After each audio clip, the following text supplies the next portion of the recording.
ಪಿತೃಪಕ್ಷದ ಕೊನೆಯ ದಿನ ಮಹಾಲಯ ಅಮಾವಾಸ್ಯೆಯ ಬಗ್ಗೆ ತಿಳಿದಿರಲೇಬೇಕಾದ ವಿಚಾರಗಳಿವು. ಈ ದಿನ ಇವುಗಳನ್ನು ಮಾಡುವುದನ್ನು ಮರೆಯಬೇಡಿ. ಪಂಚಾಂಗದ ಪ್ರಕಾರ ಅಶ್ವಿನಿ ಮಾಸದ ಅಮಾವಾಸ್ಯೆ ಸರ್ವಪಿತೃ ಅಮಾವಾಸ್ಯೆ ಎನ್ನುತ್ತಾರೆ. ಇದನ್ನು ಮಹಾಲಯ ಅಮಾವಾಸ್ಯೆ ಸಹ ಕರೆಯುತ್ತಾರೆ. ಈ ವರ್ಷ ಸರ್ವಪಿತೃ ಅಮಾವಾಸ್ಯೆ ಅಕ್ಟೋಬರ್ 2ರಂದು ಅಂದರೆ ಇಂದು ಆಚರಿಸಲಾಗುತ್ತಿದೆ. ಈ ದಿನ ಶ್ರಾದ್ದದ ಜೊತೆಗೆ ಪಿಂಡಗಳನ್ನು ಪೂರ್ವಜರಿಗೆ ಅರ್ಪಿಸಲಾಗುತ್ತದೆ. ಈ ದಿನದಂದು ಕುಟುಂಬದ ಎಲ್ಲ ಪೂರ್ವಜರು ಒಟ್ಟಾಗಿ ಶ್ರಾದ್ದವನ್ನು ಮಾಡುತ್ತಾರೆ. ಇದರ ಮೂಲಕ ನೀವು ಹಿರಿಯರ ಆಶೀರ್ವಾದವನ್ನು ಪಡೆಯಬಹುದು. ಇನ್ನು ಮಹಾಲಯ ಅಮಾವಾಸ್ಯೆಯ ದಿನ ಪಾಲಿಸಬೇಕಾದ ನಿಯಮಗಳು ಅನೇಕವಿದೆ. ಅದರ ಜೊತೆಗೆ ಈ ದಿನ ಪೂಜೆಯ ಸಮಯವೇನು ಎಂಬುದು ಸಹ ಮುಖ್ಯವಾಗುತ್ತದೆ. ಒಟ್ಟಾರೆಯಾಗಿ ಈ ಅಮಾವಾಸ್ಯೆಯ ವಿಚಾರವಾಗಿ ತಿಳಿದುಕೊಳ್ಳಬೇಕಾದ ಅನೇಕ ವಿಚಾರಗಳು ಇಲ್ಲಿವೆ. ಮಹಾಲಯ ಅಮಾವಾಸ್ಯೆ ಅಪಾರ ಸಾಂಸ್ಕೃತಿಕ ಮತ್ತು ಆಧ್ಯಾತ್ಮಿಕ ಮಹತ್ವವನ್ನು ಹೊಂದಿದೆ. ಇದು ಪಿತೃಪಕ್ಷದ ಕೊನೆಯನ್ನು ಸೂಚಿಸುತ್ತದೆ. ಹಿಂದೂ ಸಂಪ್ರದಾಯದಲ್ಲಿ 15 ದಿನಗಳು ಪೂರ್ವಜರನ್ನು ಪೂಜಿಸಲು ಮತ್ತು ಸ್ಮರಿಸಲು ಮೀಸಲಾಗಿದೆ.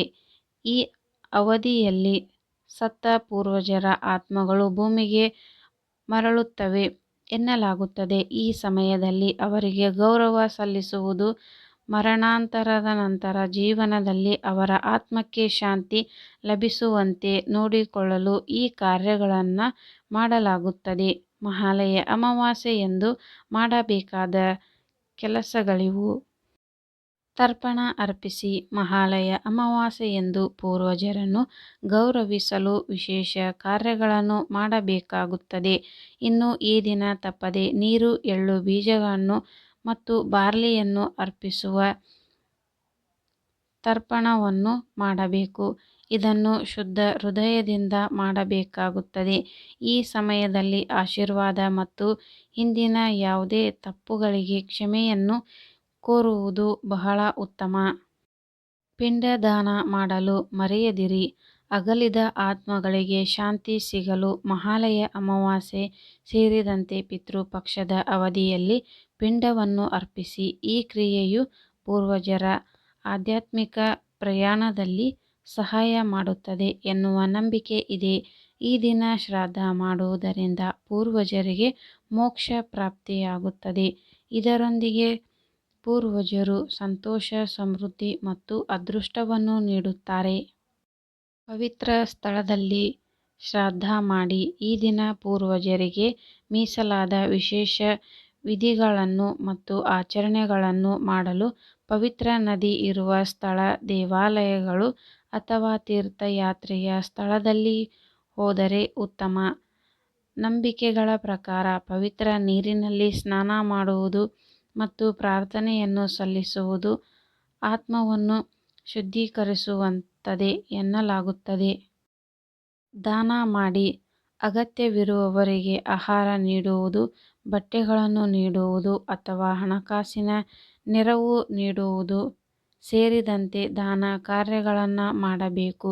ಈ ಕಾರ್ಯಗಳನ್ನು ಅಗಲಿದ ಆತ್ಮಗಳಿಗೆ ಅರ್ಪಣೆ ಎಂದು ಪರಿಗಣಿಸಲಾಗುತ್ತದೆ. ಮಹಾಲಯ ಅಮಾವಾಸ್ಯೆಯು ನಮ್ಮ ಪೂರ್ವಜರನ್ನು ಗೌರವಿಸಲು ಮೀಸಲಾಗಿರುವ ಒಂದು ದಿನವಾಗಿದೆ.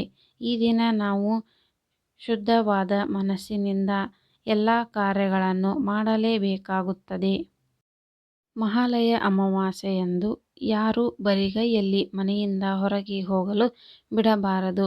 ನಿಮ್ಮ ಮನೆಗೆ ಯಾರೇ ಬಂದರೂ ಸಹ ಅವರಿಗೆ ಏನಾದರೂ ಕೊಟ್ಟು ಕಳುಹಿಸುವುದು ಬಹಳ ಮುಖ್ಯ. ಎಷ್ಟೇ ಬಡವರಾಗಿದ್ದರೂ ಸಹ ನಿಮ್ಮ ಸಾಮರ್ಥ್ಯಕ್ಕೆ ತಕ್ಕಂತೆ ಅವರಿಗೆ ಏನನ್ನಾದರೂ ಕೊಡಬೇಕು. ಹೀಗೆ ಮಾಡುವುದರಿಂದ ಪೂರ್ವಜರು ಸಂತೋಷ ಪಡುತ್ತಾರೆ ಹಾಗೂ ನಿಮ್ಮ ಕಷ್ಟಗಳಿಗೆ ಪರಿಹಾರ ಸಿಗುತ್ತದೆ. ಸರ್ವಪಿತೃ ಅಮಾವಾಸ್ಯೆಯಂದು ಯಾರನ್ನೂ ಅವಮಾನಿಸಬೇಡಿ. ಯಾವುದೇ ಸಂದರ್ಭದಲ್ಲಿ ಯಾರ ಬಗ್ಗೆಯೂ ಕೆಟ್ಟದಾಗಿ ಮಾತನಾಡಬೇಡಿ. ಹೀಗೆ ಮಾಡಿದರೆ ಪಿತೃಗಳು ಕೋಪಗೊಳ್ಳುತ್ತಾರೆ. ಮದುವೆ, ನಿಶ್ಚಿತಾರ್ಥ, ಹೊಸ ಮನೆ ತೆರಳುವುದು, ಹೊಸ ಕಾರು ಖರೀದಿ, ಧಾರ್ಮಿಕ ಕ್ರಿಯೆ ಮುಂತಾದ ಶುಭ ಕಾರ್ಯಗಳಲ್ಲಿ ಭಾಗವಹಿಸುವುದನ್ನು ಈ ದಿನ ನಿಷೇಧಿಸಲಾಗಿದೆ. ಇದು ದುರಾದೃಷ್ಟಕರವೆಂದು ಪರಿಗಣಿಸಲಾಗಿದೆ. ಈ ಮಾಹಿತಿ ನಿಮಗೆ ಇಷ್ಟವಾದಲ್ಲಿ ಒಂದು ಲೈಕ್ ಮಾಡಿ ಹಾಗೂ ಸಬ್ಸ್ಕ್ರೈಬ್ ಮಾಡಿಕೊಳ್ಳಿ. ಇಂತಹ ಯೂಸ್ಫುಲ್ ವಿಡಿಯೋದೊಂದಿಗೆ ಮತ್ತೆ ಸಿಗೋಣ. ಈ ವಿಡಿಯೋ ಕೊನೆ ತನಕ ನೋಡಿದ್ದಕ್ಕೆ ನಿಮಗೆಲ್ಲರಿಗೂ ಧನ್ಯವಾದಗಳು.